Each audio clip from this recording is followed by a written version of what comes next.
Welcome. In this little tutorial I'm going to talk you through what the passive voice is, how to form it, and why it is used in English. So the passive voice is a new voice, and in your presentation you might have used quite a few passive voices without realizing what they were.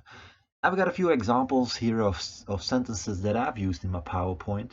This song was written by Macklemore in 2017. The drums on the record were played by Jay Dilla.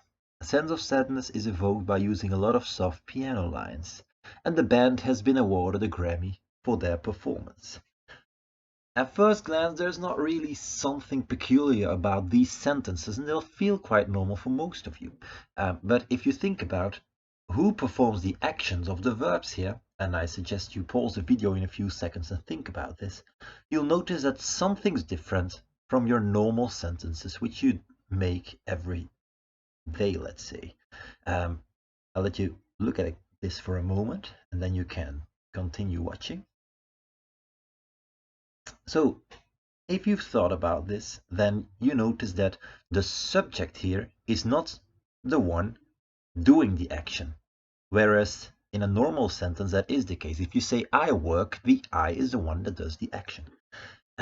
In these sentences, the action is done by the thing expressed with by. Who wrote the song? It was Macklemore. Who played the drums? It was Jay Dilla. What evokes a sense of sadness? A lot of soft piano lines, or using a lot of soft piano lines. So you notice that it either isn't expressed who does the action, or it's expressed within a little part that uses a by. Here are three other examples of passive voices. No movie should be reduced to this. Warning, English teacher, your grammar may be corrected at any time. That's a passive voice here. Your grammar may be corrected, and you are being watched. Now, what is in Dutch, in case you're wondering? In Dutch it's called een passiefconstructie. Most of the time it's expressed by worden of zijn. Ik word gebeten door de hond of ik ben gebeten door de hond. En degene die het werkwoord uitvoert wordt uitgedrukt met door. It's the by part in English, of course. Dat is een beetje om u een kader te geven van wat het in het Nederlands is. Why do you use a passive voice? It's quite simple, actually. You won't really use it that often. Normally, people don't really like passive voices, but there are two reasons why you should be using, or why you could use, a passive voice and prefer it over an active voice. If you look at this first sentence and the first example and the last example, no movie should be reduced to this, and you are being watched. In these two examples, I think it's unknown who does the action. You do not know it. You are being watched. If it's a surveillance camera, you don't know who's checking your actions, who's watching you. No movie should be reduced to this. We don't know who reduces movies in trailers. So it's unknown, or it doesn't really matter here who does it. So you don't express it in this case. You could say you're being watched by someone, but it doesn't really give you any information. So most of the time we'll leave that out, the by part here.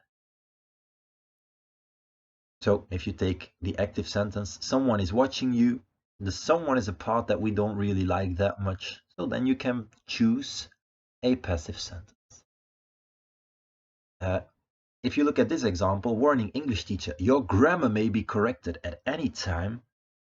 If you would have an active sentence here, you would have something like, the teacher may correct your grammar at any time. And if you change it like this, you change the focal point, the thing you focus on. Here the focus is on your grammar. Normally, as the first part of a sentence, the subject gets most attention. Here your grammar is what the focus is on. If you have the teacher may correct your grammar at any time, it sounds different. There's a difference in feel, because now the teacher sounds a bit like a dick. Whereas in the first sentence, it seems like your grammar was being helped, which is more positive. That's the why. It's not really that important today, but it's good to keep in mind when to use it. If you think about the songs, for instance, you're going to use passive voice because songs can't really do anything.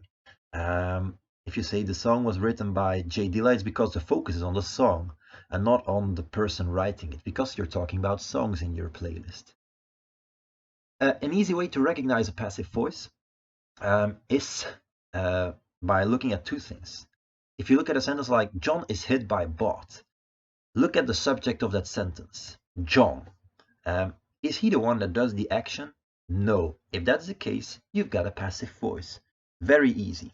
If you want to have a second thing, just to be certain whether it's a passive voice or not, or whether you found the subject or not, you could look for a form of to be and the past participle that is being used here. We have a form of to be, John is, and then we have a past participle, hit, so this is a passive voice.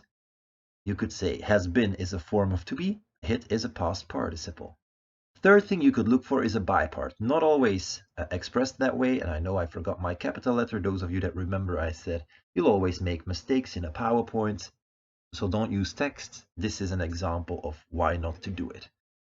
Okay, so these are three things you can use to recognize a passive voice. Good. I'm going to give you a first exercise now on recognizing a passive voice. You got it on your worksheet. It's the first exercise there. You need to choose whether it's active or passive, and you can pause the video here, or I'll just stop it here and guide you to another one, and you can check the correction key online after you've finished. Good luck.